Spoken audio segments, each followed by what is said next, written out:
कुछ बातें ऐसी होती हैं जिन्हें अपने हृदय की गहराइयों में गुप्त रखना ही परम बुद्धिमानी है, क्योंकि हर कान सुनने योग्य नहीं होता और हर हृदय समझने योग्य नहीं होता।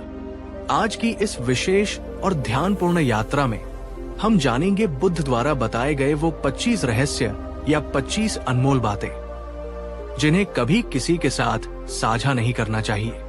गौतम बुद्ध ने स्पष्ट रूप से कहा था, कुछ बातें ऐसी होती हैं जो सिर्फ तुम्हारे अंदर रहें तो ही तुम शांत रहोगे, तुम्हारी ऊर्जा सुरक्षित रहेगी और तुम अपने लक्ष्य की ओर बढ़ सकोगे। तो चलिए अपने मन के द्वार खोलिए, हृदय को शांत कीजिए और ध्यान से सुनिए और सुनते सुनते ये भी विचार कीजिए, आप इनमें से कितनी बातें, कितनी बार और किन लोगों को बता चुके हैं और उसके परिणाम क्या हुए। बात 1, अपने भविष्य की योजनाएं किसी को मत बताओ। बुद्ध ने अपने शिष्यों को बार बार समझाया, वत्स, अपने भविष्य की योजनाओं, अपने बड़े लक्ष्यों को तब तक अपने हृदय में गुप्त रखो जब तक वे कर्म में परिणत होकर फल न देने लगे। आखिर क्यों कहा बुद्ध ने ऐसा? क्या हमारे शुभ चिंतक हमारी योजनाओं को सुनकर खुश नहीं होंगे? हाँ, कुछ होंगे, लेकिन दुनिया में हर तरह के लोग हैं। हर किसी की सोच सकारात्मक नहीं होती। कुछ लोग आपकी योजनाओं को सुनकर ईर्ष्या करेंगे। उनकी ईर्ष्या, उनकी नकारात्मक तरंगे आपकी योजनाओं के आसपास एक अदृश्य बाधा खड़ी कर सकती है। कुछ लोग आपकी क्षमता पर संदेह करेंगे। वे कहेंगे, ये तुमसे नहीं होगा, ये बहुत मुश्किल है। पहले भी कई लोगों ने कोशिश की, असफल रहे। उनकी ये शंका आपके आत्मविश्वास को कमजोर कर सकती है। सोचिए, जैसे एक नाजुक पौधा, अगर उसे समय से पहले तेज हवा और धूप में रख दिया जाए तो क्या होगा? वो मुरझा जाएगा। हमारी योजनाएं भी ऐसी ही होती हैं। जब हम उन्हें समय से पहले दुनिया के सामने रख देते हैं तो लोगों की नकारात्मक ऊर्जा, उनकी शंकाएं, उनकी ईर्ष्या, ये सब तेज हवा और धूप की तरह हमारी योजनाओं की ऊर्जा को सोख लेती है। एक कहानी याद आती है। एक युवक था, आनंद। वो एक महान चित्रकार बनना चाहता था। उसके मन में एक अद्भुत कलाकृति का विचार था जिसे वो वर्षों की मेहनत से बनाना चाहता था। उसने उत्साह में आकर अपने सभी मित्रों और रिश्तेदारों को अपनी इस महत्वाकांक्षी योजना के बारे में बता दिया। कुछ ने कहा, वाह, बहुत अच्छा विचार है, लेकिन अधिकांश ने शंका व्यक्त की। किसी ने कहा, अरे, चित्रकारी में क्या भविष्य है, कोई ढंग का काम करो। किसी ने कहा, तुम इतने बड़े कैनवास पर कैसे काम कर पाओगे, तुम्हारे पास तो संसाधन भी नहीं है। किसी ने मजाक उड़ाया, लगता है आनंद अब लियोनार्डो दा विंची बनने चला है। धीरे धीरे आनंद का उत्साह ठंडा पड़ने लगा। लोगों की बातें उसके कानों में गूंजती रहती। उसका आत्मविश्वास डगमगाने लगा। वो जब भी चित्र बनाने बैठता, उसे लोगों के शब्द याद आ जाते और अंततः वो महान कलाकृति कभी बन ही नहीं पाई। आनंद का सपना समय से पहले साझा कर देने के कारण अधूरा रह गया। बुद्ध कहते हैं, कर्म करो, फल की चिंता मत करो। लेकिन जब हम योजनाएं सबको बताते हैं तो हम फल की चिंता भी करने लगते हैं और दूसरों की राय की भी। इससे बेहतर है चुपचाप अपने लक्ष्य पर काम करते रहो। जब सफलता मिलेगी तो वो स्वयं ही दुनिया को दिखाई देगी। जैसे सूरज जब उगता है तो उसे घोषणा नहीं करनी पड़ती, उसका प्रकाश स्वयं ही उसका परिचय दे देता है। अब जरा आप अपने अनुभव से बताइए, क्या कभी आपने भी कोई बड़ा सपना, कोई बड़ी योजना किसी को समय से पहले बताई और फिर महसूस किया कि उसमें कोई बाधा आ गई या आपका उत्साह कम हो गया? अगर हाँ, तो कमेंट में लिखिए, हाँ अनुभव किया है या केवल हाँ, और अगर नहीं तो नहीं, पूरी ईमानदारी से। और अगर ये बात आपको अपने जीवन से जुड़ी हुई लग रही हो तो इस वीडियो को एक लाइक जरूर कीजिए। ये हमें बताता है कि हम सही दिशा में संवाद कर रहे हैं। बात 2, अपने पारिवारिक झगड़े और घर की समस्याएं किसी को मत बताओ। बुद्ध हमें किसी बाहरी व्यक्ति से साझा करने से मना करते हैं। वो है अपने परिवार के आपसी झगड़े, मनमुटाव और घर की अंदरूनी समस्याएं। बुद्ध बोले, जिस घर की आग की लपटें और धुआं बाहर दिखाई देने लगे, वो घर जल्दी ही जलकर राख बन जाता है। घर की दीवारें इसीलिए होती है कि अंदर की बातें अंदर रहें। हर परिवार में कभी न कभी छोटे मोटे मतभेद, बहस या तनाव हो ही जाते हैं। पति पत्नी के बीच, भाई बहन के बीच, सास बहू के बीच। ये मानवीय रिश्तों का हिस्सा है। लेकिन जब हम इन झगड़ों को, इन कमजोरियों को, इन शिकायतों को घर की चारदीवारी से बाहर ले जाकर दूसरों को बताने लगते हैं, तो हम अपने ही पैरों पर कुल्हाड़ी मारते हैं। इसके कई नकारात्मक परिणाम होते हैं। बाहरी हस्तक्षेप। जब आप किसी बाहरी व्यक्ति को अपने पारिवारिक मामलों में शामिल करते हैं, तो वे अपनी समझ और अपने स्वार्थ के अनुसार सलाह देंगे, जो शायद आपके परिवार के लिए सही न हो। इससे मामला सुलझने के बजाय और उलझ सकता है। दूसरों के सामने अपने परिवार के सदस्यों की बुराई करना या घर की कमियों का बखान करना समाज में आपके परिवार की छवि को धूमिल करता है। लोग आपके परिवार को सम्मान की दृष्टि से नहीं देखेंगे। लोग अक्सर सहानुभूति दिखाने का नाटक करते हैं, लेकिन पीठ पीछे वे आपकी बातों का मजाक उड़ाते हैं, आपको और आपके परिवार को जज करते हैं और आपकी निजी बातों को गपशप का विषय बनाते हैं। रिश्तों में स्थायी दरार। जब घर की बातें बाहर जाती हैं, तो परिवार के सदस्यों के बीच विश्वास कम होता है। उन्हें लगता है कि उनकी निजी भावनाओं का सम्मान नहीं किया गया, जिससे रिश्तों में स्थायी कड़वाहट आ सकती है। कमजोरी का फायदा उठाना। कुछ लोग आपकी पारिवारिक कमजोरियों को जानकर उनका फायदा उठाने की कोशिश कर सकते हैं। वे आपके परिवार में फूट डालने या आपको भावनात्मक रूप से ब्लैकमेल करने का प्रयास भी कर सकते हैं। क्या कभी आपके साथ ऐसा हुआ है कि आपने किसी दोस्त या पड़ोसी को भरोसे में लेकर अपने घर की कोई बात बताई हो और बाद में वही इंसान या तो आपको ताना देने लगा या आपकी बात को दूसरों तक पहुंचा दिया, जिससे आपको बहुत दुख और पछतावा हुआ? एक पल रुककर सोचिए। परिवार एक पवित्र इकाई है। उसकी समस्याओं का समाधान परिवार के सदस्यों को मिलकर प्रेम और समझ के साथ घर के भीतर ही खोजना चाहिए। बाहरी लोगों से केवल सलाह ली जा सकती है, वो भी बहुत सोच समझकर और किसी विश्वसनीय एवं निष्पक्ष व्यक्ति से। अपनी निजी समस्याओं का सार्वजनिक प्रदर्शन करना बुद्धिमानी नहीं है। घर की इज्जत, घर की बात घर में ही रहे, इसी में सबकी भलाई है। बात 3, अपने दान और पुण्य के कामों की चर्चा मत करो। आज का युग सोशल मीडिया का युग है। हम छोटी सी भी मदद करते हैं तो उसकी तस्वीरें और वीडियो पूरी दुनिया को दिखाना चाहते हैं। हमने किसी भूखे को खाना खिलाया, सेल्फी। हमने किसी मंदिर में दान दिया, पोस्ट। देखो मैंने क्या महान काम किया, देखो मैं कितना दयालु हूं। लेकिन बुद्ध कहते हैं, ये दान नहीं, ये आत्म प्रचार है। ये सेवा नहीं, ये अपनी छवि चमकाने का प्रयास है। सच्चा दान वो है जो दाएं हाथ से दो और बाएं हाथ को भी उसकी भनक न लगे। क्यों? पहला कारण, जब हम अपने अच्छे कामों का बखान करते हैं तो हमारे अंदर सूक्ष्म अहंकार जन्म लेने लगता है। मैं कितना अच्छा हूं, मैं कितना परोपकारी हूं। और ये अहंकार हमारी आध्यात्मिक प्रगति में सबसे बड़ी बाधा है। साधना का, दान का, सेवा का मूल उद्देश्य अहंकार को मिटाना है, उसे बढ़ाना नहीं। दूसरा कारण, जब हम गुप्त रूप से कोई अच्छा काम करते हैं तो हमारी मंशा शुद्ध होती है। हम किसी प्रशंसा, किसी मान्यता या किसी लाभ की अपेक्षा नहीं रखते। वो कर्म केवल करुणा और प्रेम से प्रेरित होता है और ऐसा शुद्ध कर्म ही हमारे चित्त को शुद्ध करता है, हमें शांति प्रदान करता है। अगर आप किसी की मदद करते हैं और फिर 10 लोगों को बताते हैं या सोशल मीडिया पर डालते हैं, तो क्या आपकी मदद का मूल्य कम नहीं हो जाता? क्या वो मदद उस व्यक्ति के लिए होती है या अपनी छवि के लिए?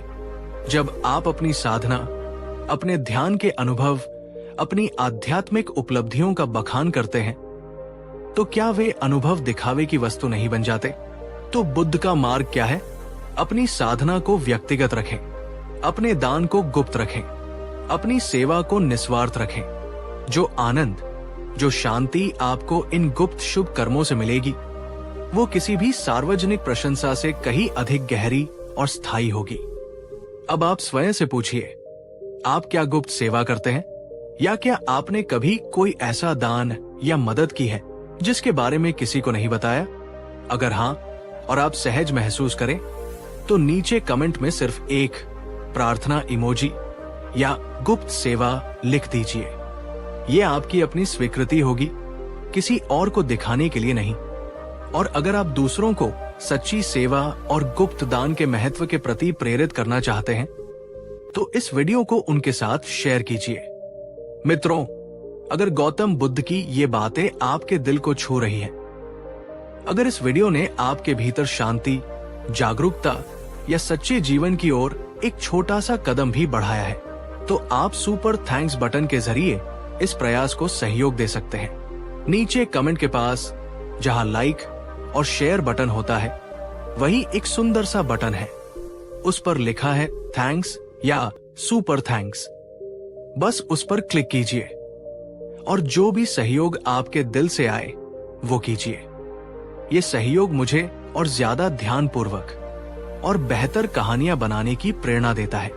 आपका एक छोटा सा सहयोग किसी और की जिंदगी बदल सकता है। तो आगे बढ़िए और सुपर थैंक्स का उपयोग करके बुद्ध के ज्ञान को और भी दूर दूर तक पहुंचाने में भागीदार बनिए। धन्यवाद। अब चलिए इस शांति की यात्रा को आगे बढ़ाते हैं। बात 4, दूसरों में कमियां निकालना मत निकालो। जब तुम किसी और की ओर कीचड़ उछालते हो, तो कुछ कीचड़ तुम्हारे हाथों पर भी लगता है और तुम्हारी आत्मा को मलिन करता है। दूसरों में कमियां निकालना, उनकी पीठ पीछे बुराई करना या उनकी गलतियों का मजाक उड़ाना, ये एक आम मानवीय प्रवृत्ति बन गई है। बुद्ध के अनुसार ऐसा क्यों नहीं करना चाहिए? पहला कारण, प्रत्येक शब्द जो हम बोलते हैं वो एक कर्म है। जब हम निंदा या आलोचना करते हैं, तो हम नकारात्मक कर्मों का संचय करते हैं, जिसका फल हमें भविष्य में भुगतना पड़ सकता है। ये हमारे चित्त में अशांति और बेचैनी पैदा करता है। दूसरा कारण, जिस व्यक्ति की आप निंदा करते हैं, यदि उसे ये बात पता चल जाए, तो आपके संबंध स्थायी रूप से खराब हो सकते हैं। विश्वास टूट जाता है और शत्रुता का भाव पैदा होता है। यहाँ तक कि जो लोग आपकी निंदा सुनते हैं, वे भी मन ही मन ये सोचते हैं कि यदि आप उनके सामने दूसरों की बुराई कर सकते हैं, तो आप दूसरों के सामने उनकी भी बुराई करते होंगे। तीसरा कारण, लगातार दूसरों में दोष देखने वाला व्यक्ति स्वयं सकारात्मक गुणों से दूर होता जाता है। उसका ध्यान दूसरों की कमियों पर इतना केंद्रित हो जाता है कि वह अपने भीतर झांकना और स्वयं को सुधारना भूल जाता है। उसका चरित्र धीरे धीरे ईर्ष्या, द्वेष और नकारात्मकता से भर जाता है। बुद्ध ने कहा, दूसरों के दोषों को मत देखो, नहीं ये देखो कि उन्होंने क्या किया और क्या नहीं किया, बल्कि अपने स्वयं के कर्मों को देखो कि तुमने क्या किया और क्या करना अभी शेष है। इसके बजाय दूसरों में अच्छे गुण देखने का प्रयास करें। यदि आलोचना करनी भी हो, तो वो रचनात्मक और निजी तौर पर होनी चाहिए, न कि सार्वजनिक रूप से अपमानित करने के लिए। क्या आप कभी दूसरों की निंदा या आलोचना करने के बाद स्वयं अपने मन में एक प्रकार की बेचैनी या अपराध बोध महसूस करते हैं?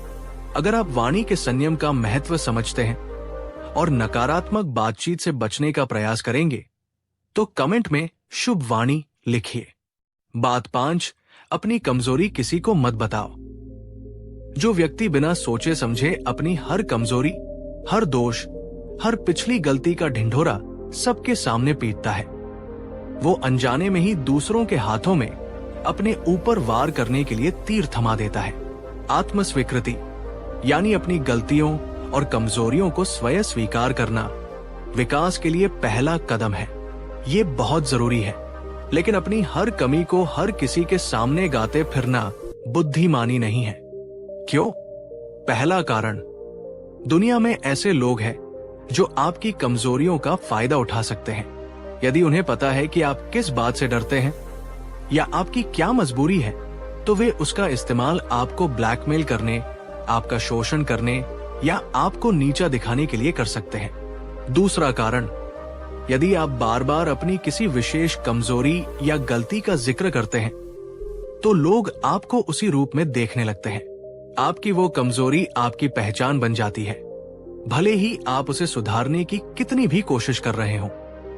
तीसरा कारण, जब आप अपनी कमजोरियों को बार बार दूसरों के सामने उजागर करते हैं और यदि वे नकारात्मक प्रतिक्रिया देते हैं, तो इससे आपका आत्मसम्मान और आत्मविश्वास और भी कम हो सकता है। यह आपको सुधार के मार्ग से भटका सकता है। एक कथा है, एक युवक था जिसने युवावस्था में आवेश में आकर कोई अपराध किया था। उसे अपनी गलती का गहरा पश्चाताप था। उसने प्रायश्चित भी किया और एक नई ईमानदार जिंदगी शुरू की। लेकिन उसने अपनी इस पिछली गलती की कहानी अपने एक नए मित्र को अत्यधिक विश्वास में आकर बता दी। शुरुआत में उस मित्र ने सहानुभूति दिखाई, लेकिन कुछ समय बाद जब उन दोनों के बीच किसी बात पर मनमुटाव हुआ, तो उस मित्र ने भरी सभा में युवक की उसी पुरानी गलती का जिक्र करके उसे अपमानित किया, उसे नीचा दिखाया। वो युवक टूट गया। जिस गलती को वो पीछे छोड़ चुका था, उसे फिर से उसके वर्तमान पर हावी कर दिया गया था। यही दुनिया का एक कड़वा सच है। हर कोई आपका शुभ चिंतक नहीं होता। तो बुद्ध का मार्ग क्या है? अपनी कमजोरियों को पहचानो, उन्हें स्वीकार करो, उन्हें सुधारने के लिए संकल्प करो और मौन रहकर प्रयास करो। यदि मार्गदर्शन चाहिए तो किसी गुरु, किसी विश्वसनीय मार्गदर्शक या चिकित्सक से निजी रूप से चर्चा करो, जो आपकी गोपनीयता का सम्मान करे। सबको अपनी कहानी सुनाने की जरूरत नहीं है। आपका परिवर्तन आपके कर्मों से दिखना चाहिए, शब्दों से नहीं। क्या आप कभी अपनी किसी गलती या कमजोरी को किसी से शेयर करके पछताए हैं, क्योंकि बाद में उसका गलत इस्तेमाल हुआ? अगर हाँ और आप सहमत हैं, तो कमेंट में सीखा है या अनुभव किया है लिखिए। ये आपकी अपनी समझ के लिए है। बात 6, अपनी बड़ी सफलता की कहानी किसी को मत बताओ।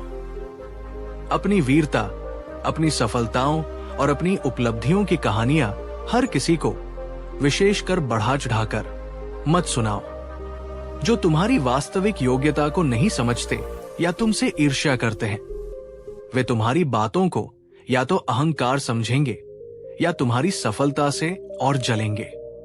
दुनिया की एक बहुत बड़ी सच्चाई है, लोग आपकी सफलता पर बधाई तो देते हैं, लेकिन उनमें से बहुत कम लोग सचमुच प्रसन्न होते हैं। अधिकांश के मन में प्रोत्साहन से ज्यादा ईर्ष्या का भाव होता है, चाहे वे उसे व्यक्त करें या न करें।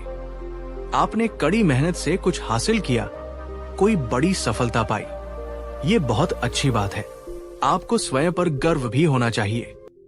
लेकिन जब आप उसी सफलता को बार बार हर किसी के सामने नमक मिर्च लगाकर, बढ़ा चढ़ाकर बताते हैं, तो लोगों की मुस्कान के पीछे छुपी हुई ईर्ष्या और द्वेष की सूक्ष्म तरंगे आपकी सकारात्मक ऊर्जा को दूषित कर सकती है। एक बार मगध के राजा बिंबिसार बुद्ध से मिलने आए। राजा अपने राज्य के विस्तार, अपने युद्धों में जीती गई लड़ाइयों और अपनी प्रजा की समृद्धि के बारे में बड़े उत्साह से बता रहे थे। वो अपनी बुद्धिमत्ता और अपने पराक्रम का बखान कर रहे थे। बुद्ध शांत चित्त से सब सुनते रहे। जब राजा ने अपनी बात समाप्त की, तो बुद्ध केवल मुस्कुराए और बोले, राजन, बाहरी शत्रुओं पर विजय पाना निश्चय ही प्रशंसनीय है, परंतु सच्चा वीर, सच्चा योद्धा तो वह है जो अपने भीतर के शत्रुओं क्रोध, लोभ, मोह और सबसे बढ़कर अहंकार पर विजय प्राप्त कर ले। बाहरी युद्ध और सफलताएं तो नश्वर हैं, वे मोह उत्पन्न करती है। आत्म विजय ही स्थायी शांति देती है। राजा को बुद्ध के शब्दों में गहरा सत्य महसूस हुआ। उसे समझ आया कि वो अपनी उपलब्धियों के नशे में आत्म प्रशंसा में लीन हो गया था। अपनी उपलब्धियों के लिए आभारी रहें, उन्हें स्वीकार करें। लेकिन उन्हें अपने सिर पर चढ़ने न दें। आपकी सफलता आपके काम से दिखनी चाहिए, आपके शब्दों से नहीं। विनम्रता एक ऐसा सद्गुण है जो सफल व्यक्ति को और भी महान बनाता है। अब ईमानदारी से स्वयं से एक प्रश्न पूछिए, क्या आप कभी किसी और की सफलता, उसकी उपलब्धियों की कहानी सुनकर मन ही मन थोड़ी सी भी ईर्ष्या या जलन महसूस कर चुके हैं? ये मानवीय स्वभाव का हिस्सा हो सकता है। पूरी ईमानदारी से जवाब दीजिए, हाँ, कभी कभी या नहीं। ये आत्मनिरीक्षण के लिए है, और अगर ये वीडियो आपको आत्ममंथन करने में मदद कर रहा है तो इसे एक लाइक जरूर करें। बात 7, किसी तीसरे व्यक्ति के बारे में सुनी सुनाई नकारात्मक बात जिसकी आपने स्वयं पुष्टि नहीं की है तो किसी को मत बताओ। यदि तुमने किसी तीसरे व्यक्ति के बारे में कोई नकारात्मक, निंदात्मक या चरित्र हनन करने वाली बात किसी और से सुनी है तो उसे तब तक किसी अन्य से मत कहो जब तक तुमने स्वयं उसकी सत्यता की भली भांति जांच पड़ताल न कर ली हो। बिना सोचे समझे अफवाह फैलाना झूठ बोलने के समान पाप है, और ये समाज में विद्वेष और अशांति पैदा करता है। आज के सूचना युग में जहां व्हाट्सएप फॉरवर्ड और सोशल मीडिया पोस्ट पलक झपकते ही वायरल हो जाते हैं, ये शिक्षा और भी महत्वपूर्ण हो गई है। बुद्ध के अनुसार ऐसा क्यों नहीं करना चाहिए? अधिकांश सुनी सुनाई बातें या तो पूरी तरह झूठी होती है या उनमें सच्चाई का अंश बहुत कम होता है और बाकी तोड़मरोड़ कर प्रस्तुत किया गया होता है। ऐसी बातों को फैलाकर हम अनजाने में असत्य का प्रचार करते हैं। आपकी फैलाई हुई अफवाह किसी निर्दोष व्यक्ति के चरित्र, उसकी प्रतिष्ठा या उसके जीवन को गंभीर नुकसान पहुंचा सकती है। बाद में भले ही सच्चाई सामने आ जाए, लेकिन तब तक जो क्षति हो चुकी होती है उसकी भरपाई मुश्किल होती है। अफवाहें समाज में भय, घृणा, अविश्वास और विभाजन पैदा कर सकती है। कई बार छोटी सी अफवाह बड़े दंगों या सामाजिक उपद्रवों का कारण बन जाती है। यदि आप बार बार बिना जांचे परखे बातें फैलाते पाए जाते हैं तो लोग आपकी बातों को गंभीरता से लेना बंद कर देंगे और आपको एक गैरजिम्मेदार और गप्पी व्यक्ति समझेंगे। बुद्ध ने अपने शिष्यों को कालम सुत्ता में एक महत्वपूर्ण उपदेश दिया था। उन्होंने कहा था कि किसी बात को केवल इसलिए मत मान लो कि वो बहुत से लोगों द्वारा कही जा रही है, या किसी प्रसिद्ध व्यक्ति ने कही है, या किसी धर्म ग्रंथ में लिखी है। हर बात को अपनी तर्क बुद्धि, विवेक और अनुभव से परखो। आज के संदर्भ में ये फेक न्यूज के प्रति हमारी जिम्मेदारी को रेखांकित करता है। किसी भी सनसनीखेज खबर या आरोप को शेयर करने या उस पर विश्वास करने से पहले उसके स्रोत की जांच करें। विभिन्न विश्वसनीय माध्यमों से उसकी पुष्टि करें। सोचिए, क्या कभी आपने कोई ऐसी बात आगे बढ़ाई है जो बाद में झूठी निकली हो? या क्या आप कभी किसी झूठी अफवाह का शिकार हुए हैं? उस समय कैसा लगा था? अगर आप सूचनाओं को जिम्मेदारी से संभालने और अफवाहों को रोकने का संकल्प लेते हैं तो कमेंट में सत्यमेव जयते या पहले जांचो फिर बोलो लिखिए। बात 8, अपनी योजनाएं दूसरों से बेहतर होने की बात किसी को मत बताओ। कभी भी किसी को ये आभास मत होने दो या शब्दों में व्यक्त मत करो कि तुम किसी दूसरे व्यक्ति से बेहतर बनने की, उसे पछाड़ने की या उसे नीचा दिखाने की कोई गुप्त योजना बना रहे हो। क्यों? इसके पीछे गहरा मनोवैज्ञानिक और व्यावहारिक कारण है। पहला कारण, जैसे ही आप किसी व्यक्ति को ये जताते हैं कि आप उसे अपने प्रतिद्वंद्वी के रूप में देखते हैं और उससे आगे निकलने की फिराक में है, तो वो व्यक्ति भी सचेत हो जाता है। वो आपको अपने शत्रु के रूप में देखने लगता है। फिर वह भी आपको गिराने, आपके मार्ग में बाधा डालने या आपसे बदला लेने की योजनाएं बनाने लगता है। आपने अनजाने में ही एक अनावश्यक संघर्ष को जन्म दे दिया। दूसरा कारण, जब आपका ध्यान दूसरों से प्रतिस्पर्धा करने और उन्हें हराने पर केंद्रित हो जाता है तो आपकी सारी ऊर्जा इसी नकारात्मक दौड़ में खर्च होने लगती है। आप आत्म सुधार और अपनी क्षमताओं के विकास पर ध्यान केंद्रित करने के बजाय दूसरों को देखने और उनसे अपनी तुलना करने में व्यस्त हो जाते हैं। ये आपकी रचनात्मकता और उत्पादकता को कम करता है। तीसरा कारण, दूसरों से बेहतर बनने की तीव्र इच्छा अक्सर अहंकार और द्वेष को जन्म देती है। आप दूसरों की सफलता से जलने लगते हैं और उनकी असफलता पर मन ही मन प्रसन्न होते हैं। ये मानसिक स्थिति आपके चित्त की शांति को भंग करती है और आपको नकारात्मकता से भर देती है। बुद्ध कहते हैं, श्रेष्ठता की असली परीक्षा मौन साधना और आत्म उत्थान में होती है, दूसरों के साथ व्यर्थ की होड़ में या उन्हें नीचा दिखाने में नहीं। एक प्रसंग है, 2 भिक्षु थे जो एक ही मठ में रहते थे। एक भिक्षु मन दूसरे भिक्षु से ईर्ष्या करता था, क्योंकि उसे लगता था कि दूसरा भिक्षु गुरु का अधिक प्रिय है और ध्यान में भी उससे अधिक प्रगति कर रहा है।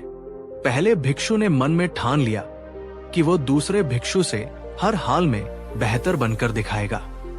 वो अपनी साधना की अवधि बढ़ाने लगा, शास्त्रों का अधिक अध्ययन करने लगा, लेकिन उसका मुख्य उद्देश्य आत्म कल्याण न होकर दूसरे को पछाड़ना था। उसने कई बार दूसरे भिक्षुओं के सामने ये भी कहा, देखना, मैं अमुक भिक्षु से भी आगे निकलूंगा। बुद्ध ने ये देखा तो उस भिक्षु को बुलाया और उससे पूछा, वत्स, तुम ध्यान किसके लिए कर रहे हो? आत्मज्ञान के लिए या किसी और भिक्षु से प्रतिस्पर्धा के लिए? यदि तुम्हारा लक्ष्य दूसरों को हराना है तो तुम ध्यान नहीं कर रहे हो, तुम अपने अहंकार को और अपने द्वेष को पाल रहे हो। सच्चा साधक अपनी तुलना केवल अपने बीते हुए कल से करता है, किसी और से नहीं। उस भिक्षु को अपनी भूल का एहसास हुआ, तो क्या करें? अपना लक्ष्य आत्म सुधार पर केंद्रित करें, अपनी क्षमताओं को पहचानें और उन्हें विकसित करें। दूसरों से प्रेरणा लें, लेकिन उनसे ईर्ष्या या प्रतिस्पर्धा न करें। हर व्यक्ति की अपनी यात्रा और अपनी गति होती है। यदि आप किसी से आगे निकलना भी चाहते हैं तो ये चुपचाप अपने कर्मों के माध्यम से करें। आपकी सफलता स्वयं बोलेगी। क्या आप भी कभी कभी जाने अनजाने में खुद को दूसरों से बेहतर दिखाने की कोशिश करते हैं, या किसी से आगे निकलने की गुप्त योजनाओं पर मन ही मन काम करते हैं? ये भी मानवीय प्रवृत्ति का हिस्सा है। सच सच बताइए, कभी कभी, अक्सर या नहीं? ये आत्मचिंतन का प्रश्न है। बात 9, वो त्याग या बलिदान जो आपने किसी के लिए किया हो, किसी को मत बताओ।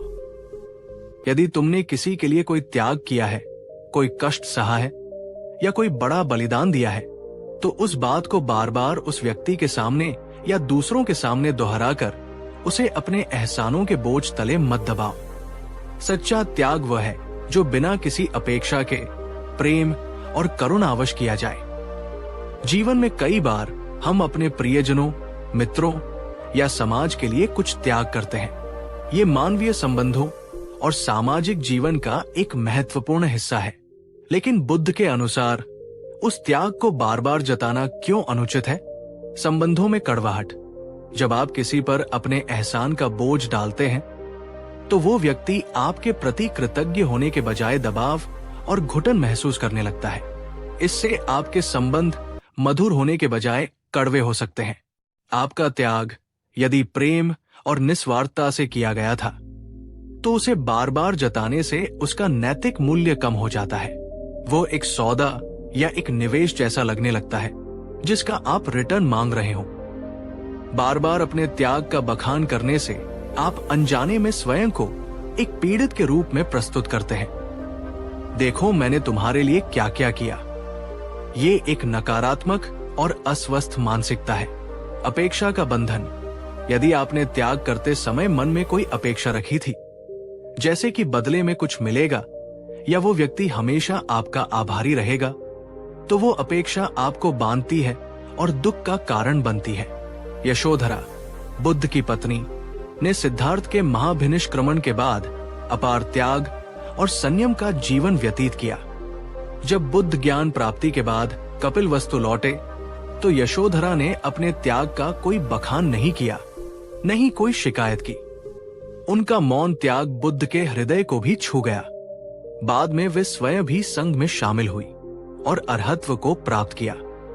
सच्चा प्रेम और सच्ची करुणा प्रतिदान नहीं मांगते। यदि आपने किसी के लिए कुछ किया है तो उसे अपने हृदय की उदारता समझकर भूल जाएं। यदि वो व्यक्ति आपकी अच्छाई को समझता है और कृतज्ञता व्यक्त करता है तो ये अच्छी बात है, लेकिन यदि नहीं भी करता तो भी आपके मन में कोई मलाल नहीं होना चाहिए, क्योंकि आपका कर्म शुद्ध था। क्या आपके जीवन में कोई ऐसा व्यक्ति है जो अपने किए हुए छोटे छोटे कामों को भी बार बार जताकर आप पर एहसान दिखाने की कोशिश करता है? या क्या कभी आपने अनजाने में ऐसा किया है? अगर आप निस्वार्थ कर्म और बिना जताए प्रेम करने के सिद्धांत में विश्वास रखते हैं तो कमेंट में निस्वार्थ प्रेम या करुणा ही धर्म लिखिए। बात 10, दूसरों की कमजोरियों या गलतियों का मजाक उड़ाना। वत्स, कभी भी किसी भी परिस्थिति में दूसरों की शारीरिक या मानसिक कमजोरियों, उनकी पिछली गलतियों या उनकी अज्ञानता का उपहास मत उड़ाओ, नहीं उन्हें मजाक का विषय बनाओ, भले ही वे उस समय वहां उपस्थित न हो। ऐसी वाणी न केवल तुम्हारी अपनी निम्नता को दर्शाती है, बल्कि ये नकारात्मक कर्मों का बीज भी बोती है। दूसरों की कमियों पर हंसना, उनकी नकल उतारना या उनके दुर्भाग्य पर व्यंग्य करना, ये कुछ लोगों के लिए मनोरंजन का साधन हो सकता है, लेकिन बुद्ध की दृष्टि में ये एक गंभीर दोष है। क्यों नहीं करना चाहिए ऐसा? बुद्ध के अनुसार यदि आप आज किसी की कमजोरी पर हंसते हैं तो भविष्य में आप भी वैसी ही स्थिति का सामना कर सकते हैं, या लोग आपकी किसी कमी का उपहास उड़ा सकते हैं। कर्म का चक्र निष्पक्ष है। जब आप किसी का मजाक उड़ाते हैं तो आप नकारात्मक ऊर्जा उत्पन्न करते हैं, जो न केवल उस व्यक्ति को, यदि उसे पता चले, आहत करती है, बल्कि आपके अपने चित्त को भी दूषित करती है। दूसरों को नीचा दिखाकर स्वयं को श्रेष्ठ समझने का प्रयास एक भ्रम है। सच्ची श्रेष्ठता विनम्रता और दूसरों के प्रति सम्मान में है। बुद्ध के संग में एक भिक्षु था जो थोड़ा तुतलाकर बोलता था। कुछ अन्य युवा भिक्षु कभी कभी उसकी पीठ पीछे उसकी नकल उतारकर हंसते थे। जब ये बात बुद्ध तक पहुंची तो उन्होंने उन भिक्षुओं को बुलाया और उन्हें गंभीरता से समझाया। बुद्ध ने कहा, क्या तुम जानते हो कि ये भिक्षु पिछले कई जन्मों से वाणी के संयम का अभ्यास कर रहा है और इस जन्म में भी वो सत्य और प्रिय वचन बोलने का अथक प्रयास कर रहा है। उसकी वर्तमान शारीरिक अक्षमता उसके पिछले कर्मों का फल हो सकती है, लेकिन उसका वर्तमान प्रयास प्रशंसनीय है। तुम जो उसकी अक्षमता पर हंस रहे हो, तुम स्वयं अपने लिए नकारात्मक कर्म निर्मित कर रहे हो। किसी की शारीरिक या मानसिक स्थिति पर हंसने के बजाय उसके गुणों को देखो और उसके प्रयासों का सम्मान करो।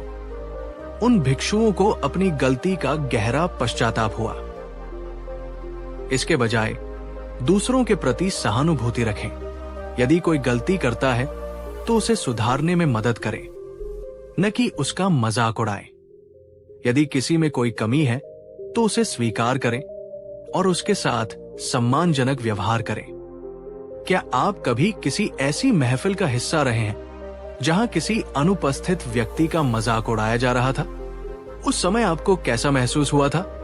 क्या आपने उसमें भाग लिया था या चुप रहे थे या उसका विरोध किया था? अगर आप सभी के प्रति सम्मान और करुणा का भाव रखने का संकल्प लेते हैं तो कमेंट में करुणा सबसे बड़ा धर्म या सब में एक ही आत्मा लिखिए। तो मित्रों, अगर आप गौतम बुद्ध की शिक्षाओं से जुड़कर अपने जीवन को और अधिक शांत, सकारात्मक और जागरूक बनाना चाहते हैं तो मेरे पास आपके लिए एक सुंदर अवसर है। अब से मैं हर रविवार को सिर्फ मेंबर्स के लिए विशेष वीडियो अपलोड करूंगा। गहरे ध्यान की कहानियां, दुर्लभ बुद्ध वचन, जीवन बदल देने वाली शिक्षाएं और वो रहस्य जो आज भी हमें दुखों से मुक्ति की ओर ले जा सकते हैं। अगर आप चाहते हैं कि हर सप्ताह आपकी आत्मा को शांति मिले और आप खुद को और बेहतर समझ सके तो अभी मेंबरशिप ज्वाइन कर लीजिए। ये सिर्फ एक समर्थन नहीं है, ये एक संकल्प है, एक यात्रा है जो बुद्ध के मार्ग पर हमें साथ लेकर चलती है। नीचे ज्वाइन बटन पर क्लिक कीजिए और इस आध्यात्मिक परिवार का हिस्सा बन जाइए। ध्यान रखिए, हर रविवार एक नई रोशनी, एक नया मार्गदर्शन सिर्फ आपके लिए। जुड़िए और खुद को जानिए। धन्यवाद। अगर आपको बुद्ध की ये शिक्षाएं और हमारी आज की ये चर्चा आपके जीवन के लिए थोड़ी भी मूल्यवान और सीखने लायक लगी हो, तो कृपया इस वीडियो को एक लाइक जरूर करें। आपका एक लाइक हमें यह समझने में मदद करता है कि ऐसे गहरे विषयों पर और सामग्री बनानी चाहिए। इस ज्ञानवर्धक वीडियो को अपने प्रियजनों, अपने मित्रों और अपने परिवार के सदस्यों के साथ व्हाट्सएप, फेसबुक और अन्य सोशल मीडिया पर जरूर शेयर करें। हो सकता है आपकी एक शेयरिंग किसी को अनावश्यक पछतावे से बचा ले, किसी को सही दिशा दिखा दे। ज्ञान बांटने से बढ़ता है और बुद्ध की शिक्षाएं तो मानव मात्र के कल्याण के लिए है।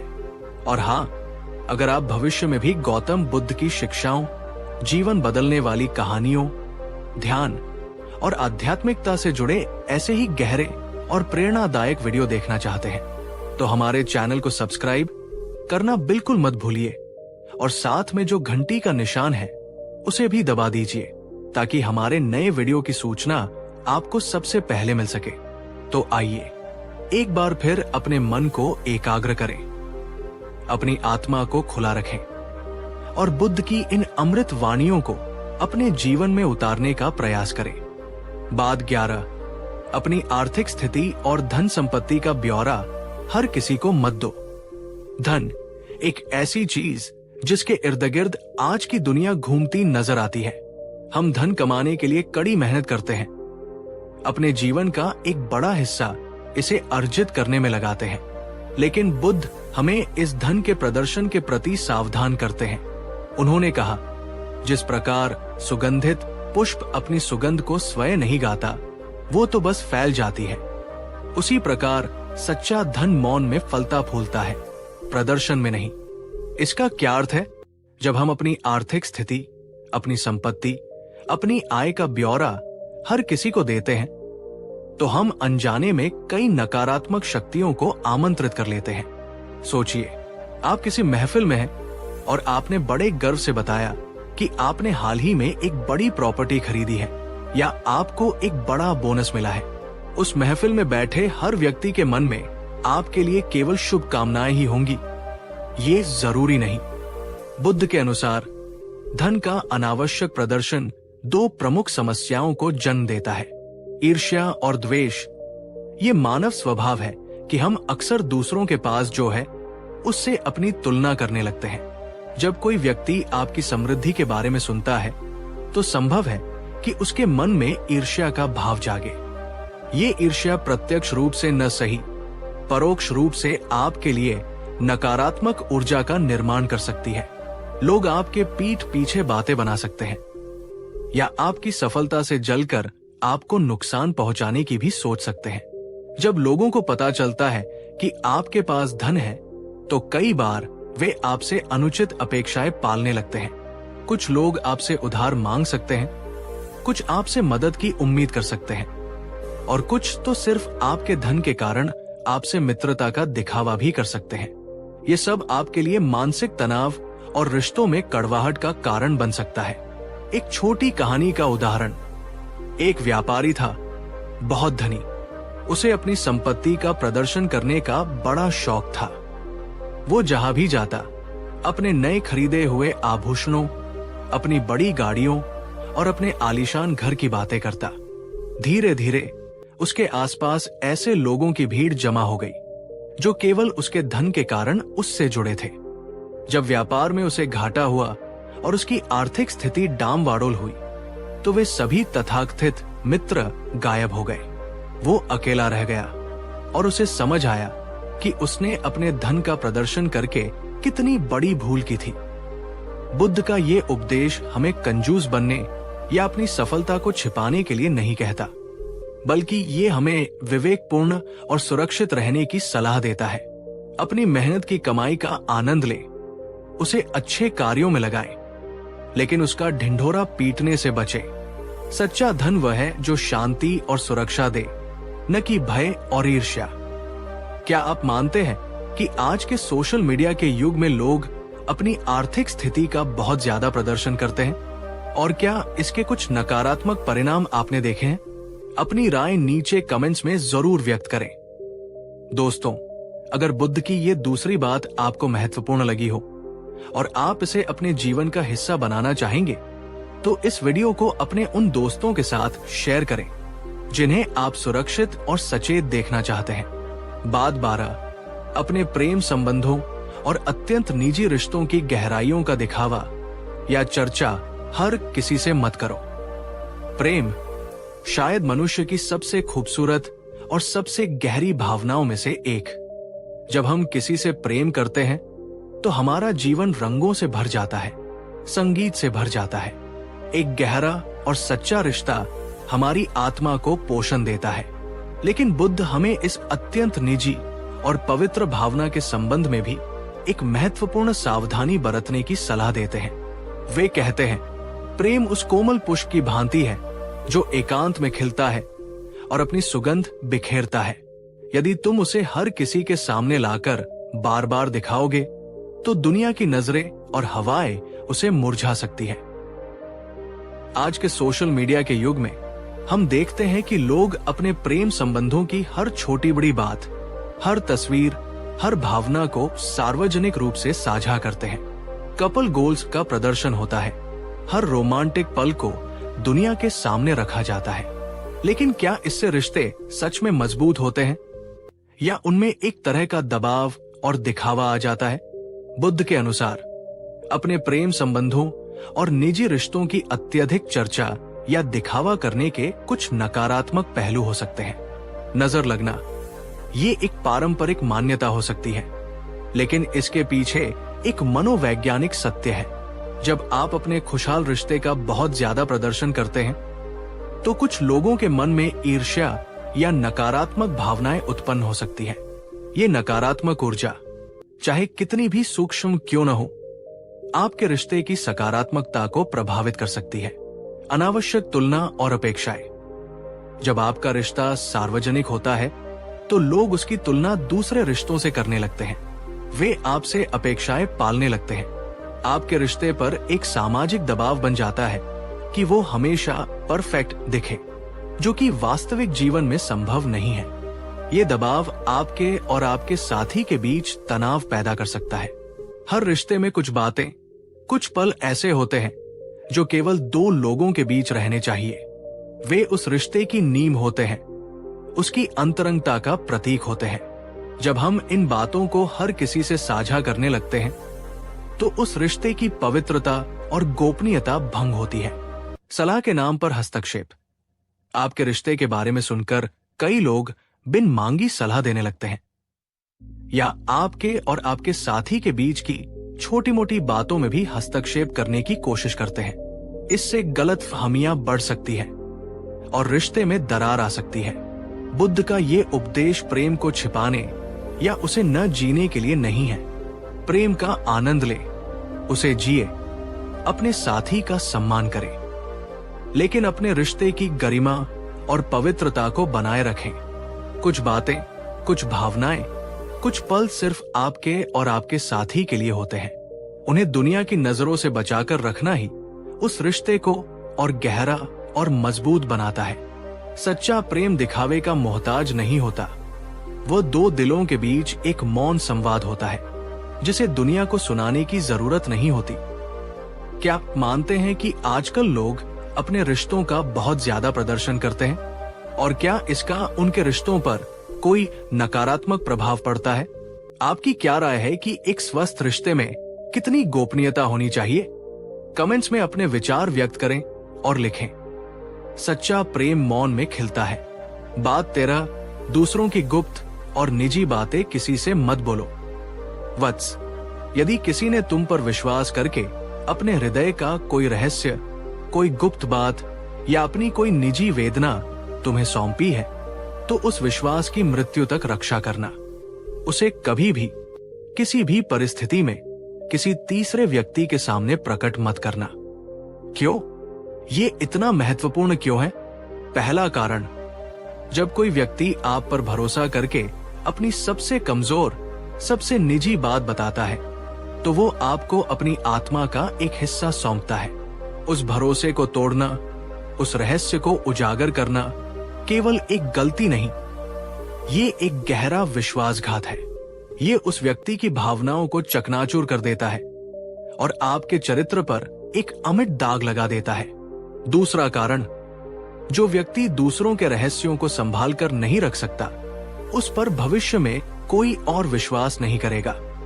आपकी छवि एक अविश्वसनीय, बातूनी और गैरजिम्मेदार व्यक्ति की बन जाएगी।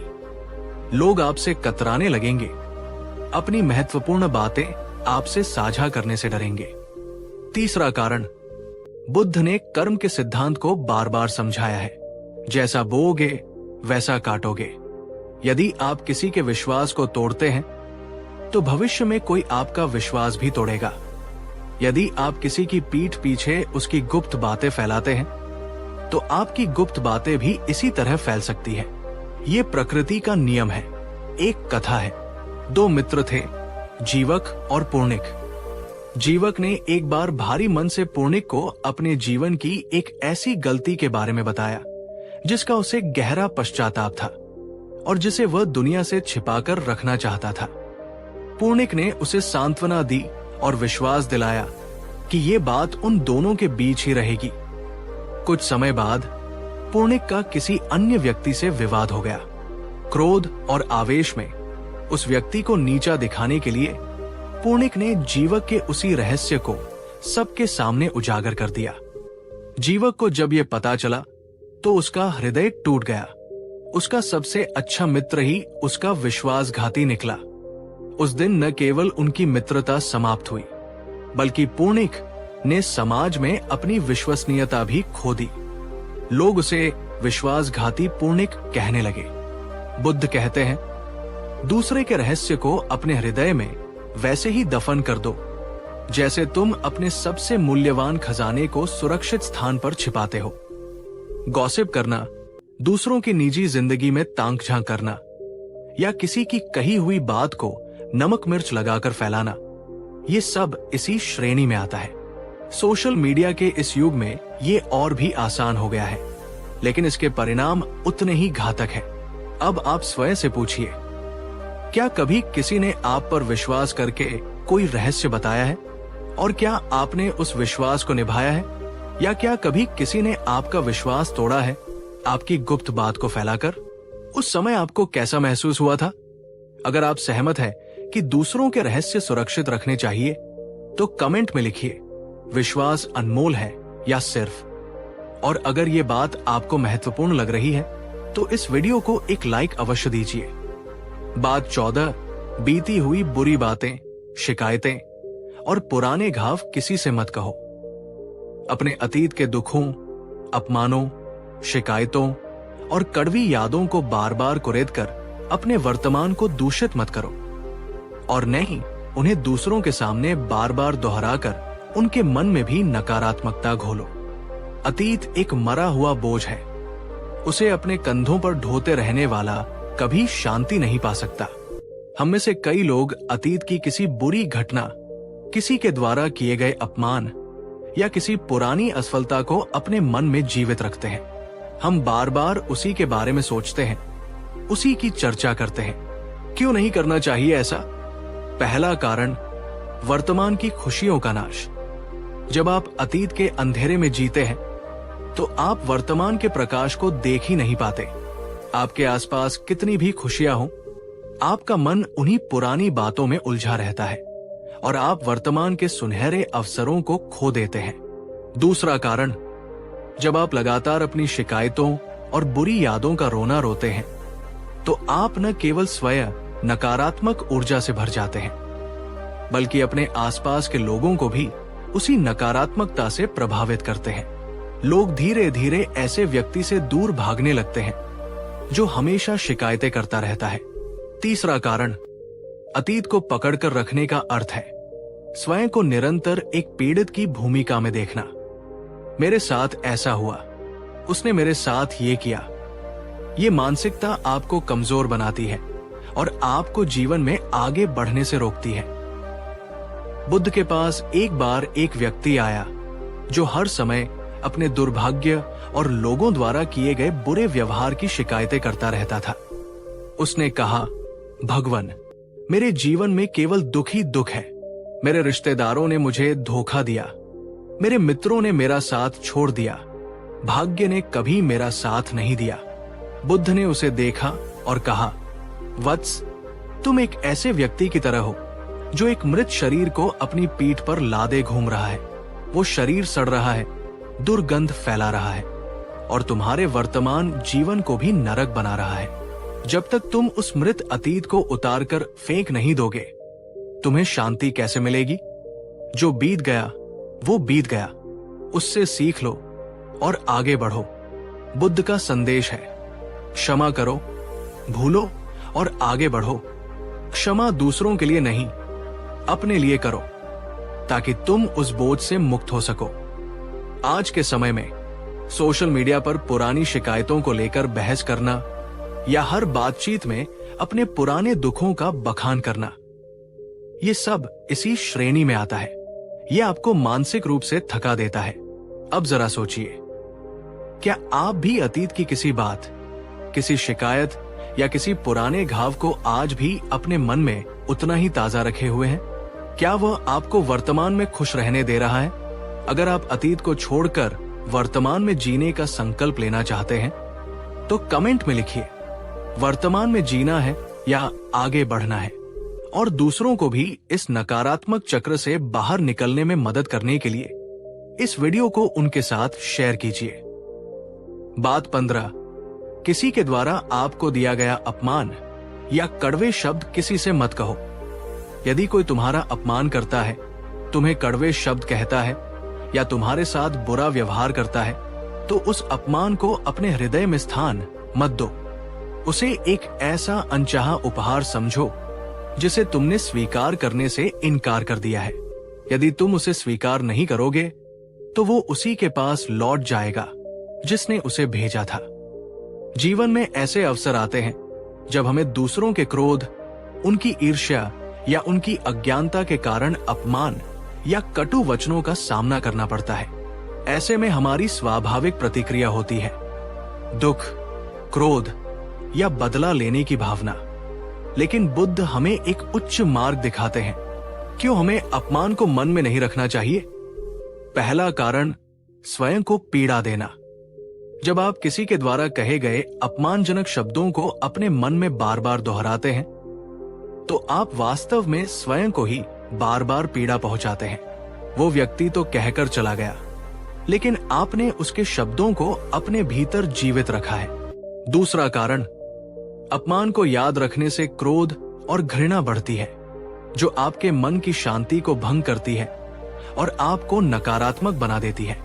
ये एक ऐसा चक्र है जो आपकी ऊर्जा को सोख लेता है। तीसरा कारण, जब आप किसी के अपमान से आहत होते हैं तो आप अनजाने में उसे अपने ऊपर शक्ति दे देते हैं। आप ये स्वीकार कर लेते हैं कि उसके शब्द आपको प्रभावित कर सकते हैं। ये प्रसिद्ध कथा है। एक बार बुद्ध एक गांव में उपदेश दे रहे थे। एक व्यक्ति जो बुद्ध की शिक्षाओं से सहमत नहीं था, उनके पास आया और उन्हें बहुत भला बुरा कहने लगा। उसने अपशब्दों का प्रयोग किया और बुद्ध को अपमानित करने का हर संभव प्रयास किया। बुद्ध शांत भाव से सब सुनते रहे। उनके चेहरे पर कोई शिकन नहीं आई। जब वो व्यक्ति बोलकर थक गया तो बुद्ध ने उससे पूछा, भैया, यदि तुम किसी के लिए कोई उपहार लेकर जाओ और वो व्यक्ति उस उपहार को स्वीकार न करे तो वो उपहार किसका होगा? उस व्यक्ति ने कहा, निश्चित रूप से मेरा ही होगा, क्योंकि उसने तो लिया नहीं। बुद्ध मुस्कुराए और बोले, ठीक इसी प्रकार तुमने मुझे जो भी अपशब्द और अपमान दिए हैं, मैं उन्हें स्वीकार नहीं करता, इसलिए वे सब तुम्हारे ही पास लौट जाते हैं। वो व्यक्ति लज्जित हो गया और बुद्ध के चरणों में गिर पड़ा। ये अभ्यास कठिन है लेकिन असंभव नहीं। इसके लिए आत्मसम्मान, सजगता और करुणा की आवश्यकता है। समझे कि दूसरे का व्यवहार उसकी अपनी मानसिक स्थिति का प्रतिबिंब है, आपका नहीं।